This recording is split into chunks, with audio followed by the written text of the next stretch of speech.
and you want to keep everybody angry at COVID and the assault on freedom because you have to wear masks. God forbid you have to keep your community safe. Kind of transition here into Fox News, because you have been definitely one of the people that I enjoy seeing appear on Fox News.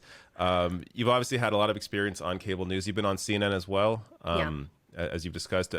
Have you been on MSNBC? Yeah, I did. Okay, I used to do the cable circuit for a long time.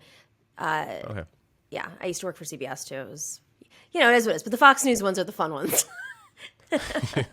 So before I have a clip because I want to show one of your appearances from this year on Fox News. But just give me an idea. Like, what is the process like? Doing that cable news circuit. Do you find it rewarding? Do you find it that are you? I mean, rewarding in some way, obviously. Yeah. Not rewarding in every way, but like, do you find that things are different now? Like, I do feel like, at least, in this current moment, there's very little representation of the left, if any, on cable news. Whereas while Bernie was running and was doing well in the primary in 2020 in particular, there began to be a lot more voices. And you saw CNN hire a couple people who were actually of the left. And, they're off the air now.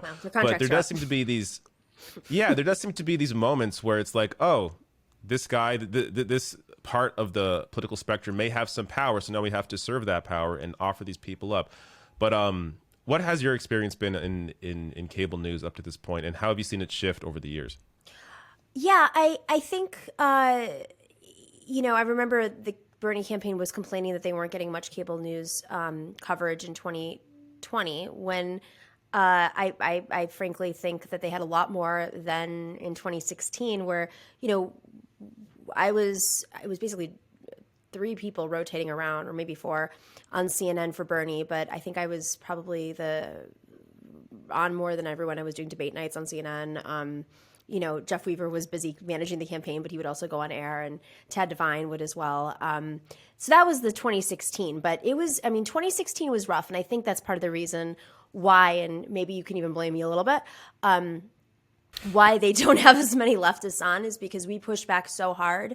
I think I, in particular, not everybody was doing this, would be on air and talk about the financial conflicts in a way that I don't think a lot of these folks had ever really been asked this before or exposed. And it did open up space to discuss this in a more open way within the DNC, but I made a lot of enemies that way. And Bernie did put me on the Reform Commission, Unity Reform Commission for the DNC, I believe partly because of some of the pushback I would make on CNN against superdelegates, consultants. There was a very sort of notable clip, at least from insider circles, in which I discussed how one of the super PACs was funneling money to another PAC, and then it was like going around in circles, and it was totally legal, unfortunately, but they really didn't like me talking about that. And and I think in another era, it would have been more acceptable to discuss these things openly, but up until then, like, the Democratic Party had created this like facade of being the good party. And 2016, it wasn't just that the holes, in their argument were showing, but like we pushed a little bit further. Some people talked about, the criminal justice issues of the Clintons, and the Democratic Party just sort of rolling over to that. The lobbyists. I spent a lot of time talking about how the Democratic Party was structured, and it breeds a scenario in which progressives really can't rise up, partly because they just weren't putting any money in state parties to allow a pipeline of candidates to run. So I think, the way that it's changed, I think it depends on the time. So like during the Trump years, I stopped doing with very few exceptions, I stopped doing Fox News. I would mainly try to do only the newsy shows. There was a clear wall at Fox where you had Shepard Smith and Chris Wallace and Bret Baier on the news side, and they would barely ever get in the web of, and frankly, Shepard Smith was like basically progressive. And then I wouldn't go on shows like Hannity and Lou Dobbs, and I still won't, for those two in particular. But I think right now, and I actually just talked about this on my show today, It's a little bit different. They have shifted. There are things that they used to not even touch. Maybe some of their guests would on Fox, but they would not touch certain conspiracy theories. They would never openly say climate change. They were climate change denial. They would have conversations, they'd frame debates, but they would never aggressively be climate change denialists. Like it's hard for the left to see that because we're not watching it. But it's important because now they actually do have hosts that are climate change deniers. And simultaneously, they have hosts who are vaccine deniers and COVID deniers. And, the big lie of Donald Trump has now taken over Fox News. But also important for the left to hear is that the majority of the people watching Fox News are not deniers. They're actually Democrats watching and independents watching. They're on in gyms. They're on in airports. They're on at bars. They're on. It's the highest rated network for a reason. They're on everywhere. So, I have family members, as I said, in that are some are born again Christians. They definitely Trumpsters and deniers, but some are Republicans who do not like Trump, who support Roe v. Wade because 77% of Americans support Roe v. Wade, who believe in climate change, just are really struggling with how to deal with it, because it's. The reality is all these culture wars, we kind of have won them, but they have the map. They are controlling by minority. And so my concern right now with Fox News is that the minority is taking over the airwaves, and it might spill over because when you hear something enough, you don't even know where it comes from. It might spill over into the minds of the more reasonable, people who are watching Fox. I'm not even just say Republicans because it's not just Republicans. And so that's why I now go on shows like Dan Bongino's show to push back, because if there's nobody pushing back, those kind of normal people that are watching Fox News might be influenced. And I'm worried they're in a numbers war right now. It's like a death by 1,000 cuts. They win a legislature here, they win a school board there, they win some, they have some justices over there, and next thing you know, the people who are overseeing the electoral commissions, a lot of them have been booted in the last 4 years, or 2 years, excuse me. So, they're preparing for how they're going to win by the tiniest of margins, and unfortunately, we have to be on defense at this point because the Democratic Party has completely abandoned the country, literally just the country. Yeah, and that's the thing the right has always done a great job at, is pulling the conversation to the right by being so extreme, by being so crazy. The fact that we even have to debate on climate change in the year 2021. I saw you were on Dan Bongino's show, right? And he was pushing back against climate science. We're still doing this? I thought at this point they had accepted it, but they're just not willing to do anything about it. But now you still actually have shows on there pushing back against the climate crisis, the actual science of it. It is absurd. But I want to play a clip of you. You're on this guy. A show with Will Cain. Yes, this is from May. Isn't he a sports guy? I found out that he was a sportsy guy. Yeah, I think he's like a sports radio guy or something. That now he's on Fox News. I don't know what happened to him. But so he's on here, and this is an example of how you go on there and push back against this bullshit.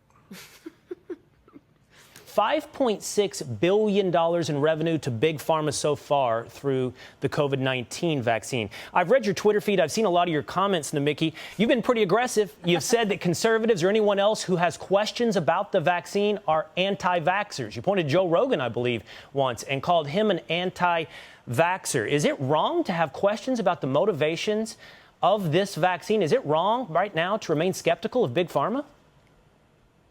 Well, I love that you're skeptical of Big Pharma, just like Katie Porter was skeptical of Big Pharma just yesterday, who's a representative from California, a Democrat, and just like Bernie Sanders has put forward 3 pieces of legislation to rein in on Big Pharma and the fact that they're focused on profits. Listen, AbbVie, this is a pharmaceutical company, spent $1.6 billion in 5 years on research and development, yet $50 billion went to shareholders, $13 billion went to stock buybacks during that 5-year period. Their priorities are Nomiki, absolutely that's in the wrong absolutely, places. that backs up the point. I'm sorry, Nomiki, but the question isn't why Yeah, I I agree. have grown skepticism towards Big Pharma. The question is why those on the left, like yourself, have become such blind followers of Big Pharma. Why is it if you have questions... Well, Nomiki, you've been calling anyone that would question Big Pharma when it comes to the COVID-19 vaccine an anti-vaxxer. When did you place your trust so blindly in people that stand to make $5.6 billion from this vaccine?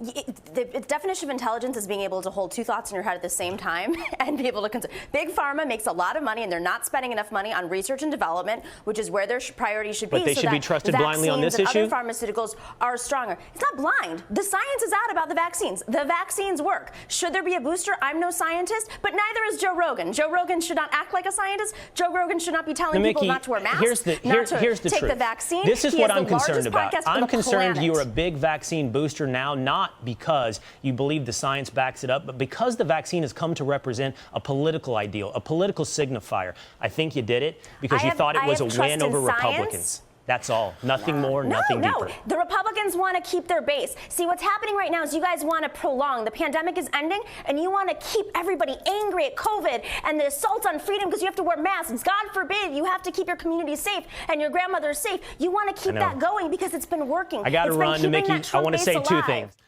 All right. I get angry watching. So I got to comment on this first.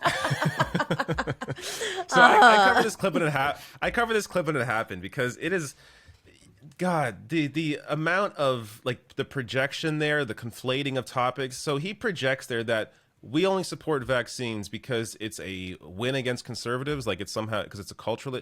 They made it a cultural issue by being against it. Like, what are you talking about? We don't want a continued spread of the virus, so that's why we're even standing up for conservatives who are brainwashed. We want them to get the vaccine. We want to convince them to get it because we don't want this virus to be spread. But the projection there, because he has turned it into a cultural issue, he thinks you're doing that. It is so blatant and out there. And then conflating big pharma profits with the science behind the vaccines. I mean, I've discussed this on my show. A lot of the science behind the vaccines was publicly funded. That's public research that then was privately, private corporations got a hold of it and are now making profits off it. If you don't like big pharma, as we don't, I'm sure you don't, it's because of capitalism. It's because we have this profit motive in the industry. That's the issue with big pharma. That's the issue with healthcare, not the actual science behind the vaccines that clearly have helped to reduce hospital admissions. But it's just the continued bullshit. I mean, this is what I don't think I could do what you do because I don't know if I can get my thoughts in order the way that you can. I mean, you were able to push back on his bullshit pretty easily. Is it just because as you discussed, you were brought up with, debating your dad on different sides of a topic. Like, I'm sure that helped because I feel like I could not keep my cool in a moment like that. How do you keep your composure and are able to respond to, this kind of bullshit when you're on these networks? I think there's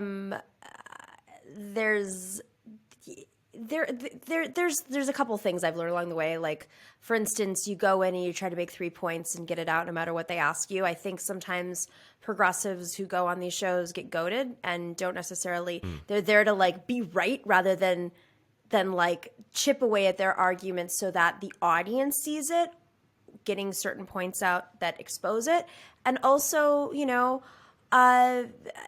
not trying to win everybody. Like, I get a lot of hate mail after these. There's people who are definitely never, I could be silent.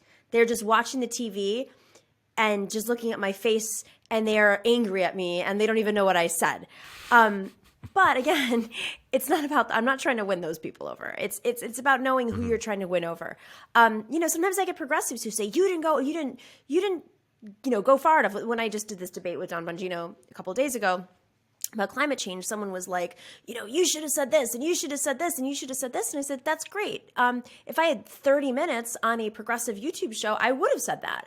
But the truth is, you have to pick which arguments are going to hit them in that moment. And, there's some stuff I learned. I think just some stuff is just my personality, like being a little feisty.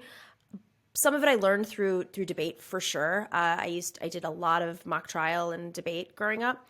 And then some of it, there's a book called The Political Brain by Drew Weston, which I recommend people read because it's a little old now. It's probably about 12 or 13 years old, but it gets into how we message to someone who is not like us. And, you know, sometimes, depending on what your agenda is going in, sometimes you message through connecting with what that person, like there's something that brings you together. You meet people where they are. Oh, you like pizza? I like pizza. And actually, this is really important because that's what conservatives do with their pipeline. You know, you see that there are folks who, Joe Rogan is a perfect example. He is part of the pipeline. People who are watching or listening to Joe Rogan might be listening to him for the long interviews. It could have been, they've been listening to him since he had comedians on all the time. They could, you know, be listening because they're into like whatever supplement stuff that he's peddling or, you know, and then the next thing you know, he has Alex Jones on and he has Jordan Peterson on and they're starting to make sense and they follow those shows because they're introduced to those people. And that is how the conservatives work. It's how we used to work. This, you know, it's so funny. We talk about solidarity and consensus building and organizing, but the Republicans are the ones doing that right now. We used to do that. The war on unions, you know, it's not just that unions are about consensus building and organizing, but they're teaching people about solidarity and consensus building and organizing when they're doing it on the ground. And so as the Democratic Party as a whole has completely fallen apart and has very little left of it outside of Washington, people don't have the opportunities to practice these types of things that make our movement stronger and better. So we're not infighting. You know, coalitions are about coalitions. And that's basically it. I you know, with Dan Bongino yesterday, I made it about like, you know, you're blind, Dan. Like people walk outside, they see the fires around them. They see, you know, they see their insurance costs going up. They see, you know, even when CEOs see that, that's when they decided, you know, that they have to start acknowledging climate change. And I basically called him absurd and I said, I feel sorry for your kids. Because like, but these are, you know, they're little habits. So Political Brain's a good book. I definitely recommend checking it out.